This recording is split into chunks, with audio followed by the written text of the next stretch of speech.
ఏం తమ్ముడు చాలా బిజీగా ఉన్నావు బా. టిఏఎన్ టాన్ 60 ఈజ్ ఈక్వల్ టు దీన్ని ఏమంటారో రూటా స్క్వేర్ ఏందో. సరే సరే ఏం తమ్ముడు చాలా కష్టపడతాండవు. ఏం నా పరీక్ష ఉంది నా ఇప్పుడు. ఏం పరీక్ష? లెక్కల పరీక్ష ఉంది నా 10వ తరగతి లెక్కల పరీక్ష రాస్తున్నా కదా. అన్ని సబ్జెక్టు పాస్ అయినానా మొత్తం. ఈ లెక్కల సబ్జెక్ట్ ఫెయిల్ అయితానే ఉన్నా. ఎవడు అబ్బుడి నుంచి పాస్ కాలేదు అయితే? వచ్చినప్పుడల్లా 18, 20 వస్తానే ఉన్నాయా? 35 రావా? ఇంకేమంటే అప్పుడప్పుడు కాపీలు కూడా ఈజేబీ పెట్టుకొని చాలా సార్లు పోయినానా. అవులే, దరిద్రం ఏం కథ. కాపీలు పెట్టుకొని పోయి జేబీలో నుంచి తీసి కాపీ కొట్టేటప్పుడే ఆ స్క్వాడ్ వస్తారా పట్టుకుంటారు. 3 సంవత్సరాలు డీబార్ చేస్తారు. అట్లా ఇప్పటికి 4 సార్లు డీబార్ అయినానా.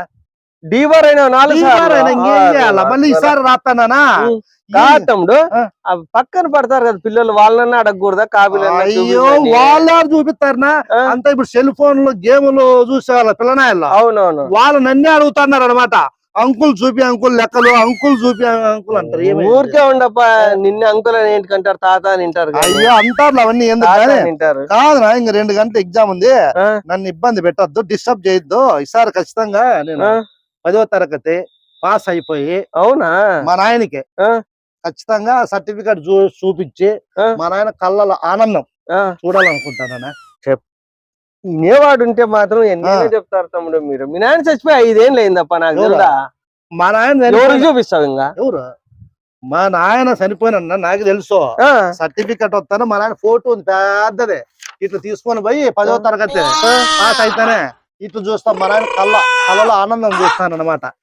మాట ఇచ్చిన 10వ తరగతి పాస్ అవుతాను, పాస్ అయిన తర్వాత నీ కళ్ళలో ఆనందం చూస్తాను అని చెప్పిన. అవునులే. ఎగ్జామ్ మరి ఇందుకు ఏ లెక్క చేస్తాను తమ్ముడు?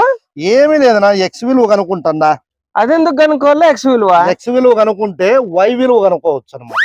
ఎందుకు డైరెక్ట్ వై విలువ కనుక్కోవచ్చు కదా? డైరెక్ట్ వై విలువ ఎట్లా కనుక్కుంటారు నువ్వు? మరి విచిత్రంగా ఎక్స్ విలువ కనుక్కున్న తర్వాతనే వై విలువ కనుక్కోవాలా. ఎక్స్ విలువ కనుక్కోకుండా వై విలువ అసలు కనుక్కోలేము. ఐవరలు కూడా తెలియదు వై విలువ. తమ్ముడు నీకు అర్థం కాలేదు. తలనొప్పి తెచ్చిపెడతాను. మనుషుల విలువలు ఎన్నాక తెలుసుకుంటే కనుక్కుంటే ఏదో బతుకునే బాగుంటాయి. ఆ ఎక్స్ విలువలు వై విలువలు తెలుసుకొని నువ్వేం సాధిస్తావు? అదే తలకాయ నొప్పి నేను కూడా అనుకుంటాను కదా. ఎక్స్ విలువ కనుక్కోవాలంట, తర్వాత వై విలువ కనుక్కోవాలంట. డైరెక్ట్ వై విలువ కనుక్కోవచ్చు నువ్వు అనుకున్నా. అందుకే ఈ మ్యాథ్స్ సబ్జెక్ట్ తలకాయ నొప్పి సబ్జెక్ట్. ఏమేం కదా ఈ లెక్కలో పాస్ అంటే ఈవేళకి 2 BAలు 2 MAలు కంప్లీట్ చేసింది. ఈ లెక్కల వల్లే 10వ తరగతి పాస్ కాకుండా నా జీవితంతో ఆడుకుంటుందినా. నన్ను అడిగితే గవర్నమెంట్ ఏం చేయాలంటేనా అసలు లెక్కల సబ్జెక్ట్ లేకుండా చేయాలి. స్కూల్లోనే తీసేస్తే ఎంతో మంది పిల్లలు బాగా ఆరోగ్యాలు బాగుంటాయి, తలనొప్పి రాదు, ఆనందంగా ఉండదు. ఫస్ట్ లెక్కల సబ్జెక్ట్ తీసేయాలా పిల్లలకి. కాదు ఓటు హక్కు ఉంటే ఓటు హక్కు పిల్లలకి వాళ్ళందరూ ఫస్ట్ లెక్కల సబ్జెక్ట్ తీసేయండి, మీ అందరికి ఓటు వేస్తామని కూడా చెప్పిండ్రు. ఏమేం వాగ్దానాలు చేసింది. దరిద్రం గంట అవుతుందిరా ఎక్స్ విలువ కనుక్కుంటా రాలే. గంట నుంచి ట్రై ఎక్స్ విలువ రాకపోతే నేను వై విలువ ఎప్పుడు కనుక్కున్నది నాకు అర్థమే కాలేదునా. లేలే తమ్ముడు, నాకు తెలిసి నువ్వు ఎట్లా పాస్ కాలేవు గానీ పోయేస్తా తమ్ముడు. నేను పోయినా పోయినా నేను ఎట్ట తిరిగి మా నాయనకి మాట ఇచ్చినాను. ఎక్స్ విలువ కనుక్కొని మళ్ళీ వై విలువ కనుక్కుంటే ఇంకా పరీక్ష చూస్తే గంటే ఉంది టైం. ఇంకా రెడీ కావాలి, తొందరగా పోవాలప్ప, ఎగ్జామ్ రాసేకి పోవాలా.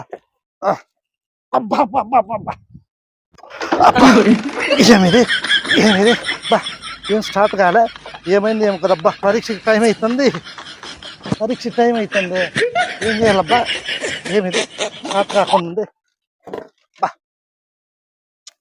పరీక్షకి టైం అవుతుంది బా.